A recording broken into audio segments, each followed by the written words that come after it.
What's up? Welcome back to the Benchwarmers. And today we're bringing you a new series, the NFL Power Ranking series. Basically, we're going to go for the next 32 days. We're going to be uploading one video for every team in the NFL, counting down from the worst team, number 32, to the best team at number 1. So in this first video, we're going to be talking about what we think is the worst team in the NFL for the next season, and that is the Houston Texans. Last year, they were pretty disappointing. They only went 4-12, and that's due in large part to a terrible trade where they lost DeAndre Hopkins in exchange for a first-round pick and David Johnson. Definitely a bit of a lopsided trade there, and they lost a lot of their offensive punch because of it. However, the offense was still decent. Deshaun Watson had a very, very good year, and the Texans ended up being an above average offense, but it was really their defense that let them down. They had the third worst defense in the league in terms of yards allowed. So that's why they ended up being 4-12. Now, considering they didn't have a first-round pick due to a variety of trades they made while they were still competing at the top of the AFC, they had to select picks very late in the draft, relatively compared to most teams in the NFL. With their first pick at pick number 67, they selected Davis Mills, a quarterback from Stanford. There was a lot of talk about him possibly being like the sixth best quarterback out of the consensus top five, after the consensus top five. But we've already seen an early tape in the, I guess, in the run up to preseason and training camp that he's having some tough practices, but he's having once in a while some golden moments. So it's going to be a long road ahead, but we'll see how he pans out and if he becomes a true starting caliber quarterback in the league. With their next pick, they selected Nico Collins, wide receiver in Michigan. And he's kind of a steal. It's a really good pick by the Texans. They aren't really known for making that many great picks in the draft, but he definitely is a good pick. He runs fast. His stats aren't amazing, but that's kind of because the quarterbacks he played with were not good at all. I mean, the Michigan quarterback situation is kind of crazy. But I think Nico Collins definitely was a very highly recruited player out of high school and definitely can translate because he has those intangibles along with the tangible speed and route running to make it in the NFL. However, with a questionable quarterback situation, we don't know how he'll progress in the league. And then one more player who I'd like to talk about who they drafted is Brevin Jordan. Brevin Jordan, I think was their third or fourth pick in the draft, and he's more of a blocking tight end. But he still can catch in sort of more lateral one-speed sort of routes. So the streaks, basic slants, and if he's open, he'll catch it. He's not like a player who drops that much.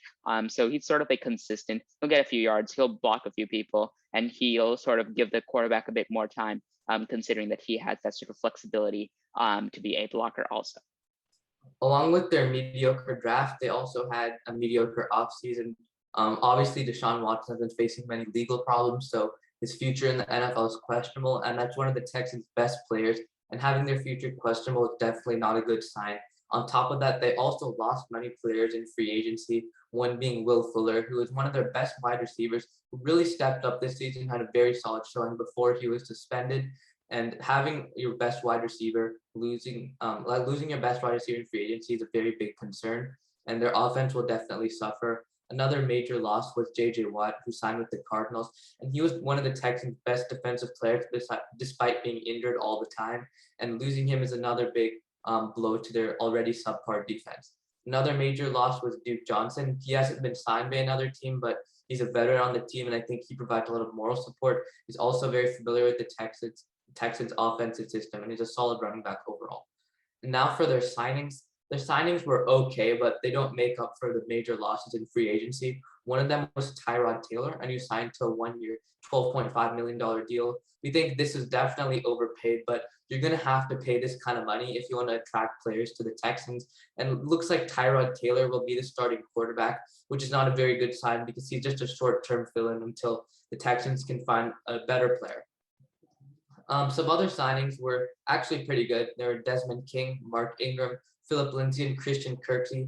These are all veteran players who were signed to these cheaper deals around 1 year, $3 to $5 million, which is actually very solid. And we think that these are good vets that offer a low risk, high reward. So these are actually some solid signings, but nowhere near the magnitude of the loss of Will Fuller and J.J. Watt.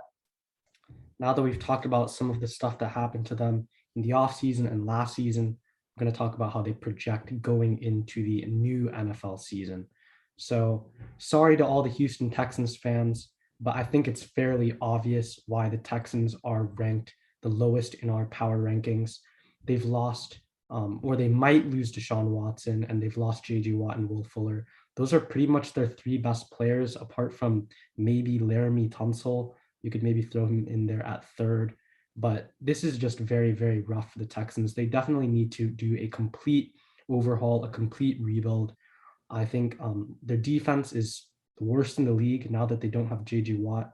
And on offense, it's looking pretty mediocre.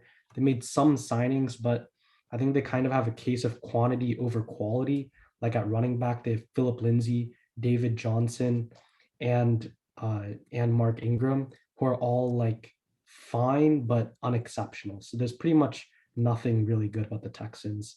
I'll be surprised if they win more than 3 games, to be honest.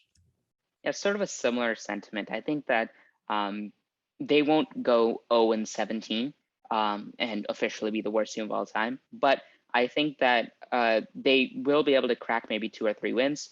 And I think their schedule also isn't the most friendly to them. I think that like they start off with some rough games against some teams with some hard hitting defenses. I think they have like the only winnable games which I see on their schedule is Jags, Panthers, and Jets.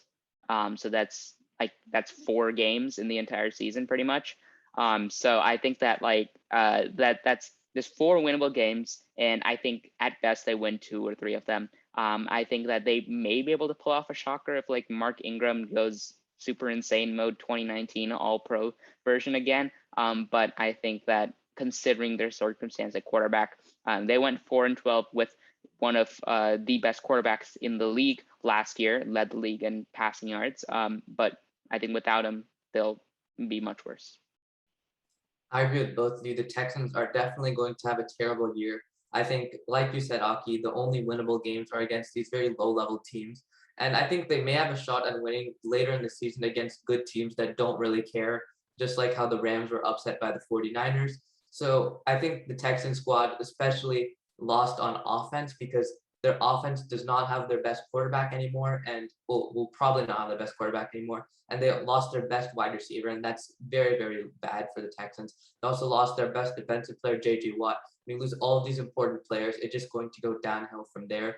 So Texans are not going to have a good season. But that being said, they will have their first round draft pick since 2019 in 2 drafts. So this is the Texans' own first round pick. It's not traded, so they will be able to get a very good draft pick. So it's a good future for the Texans, but this season is just not it. That wraps it up for the first edition of this Power Ranking series. Look forward to seeing videos every day for pretty much the next month leading up to the NFL season. This is the Benchwarmers signing out. See ya.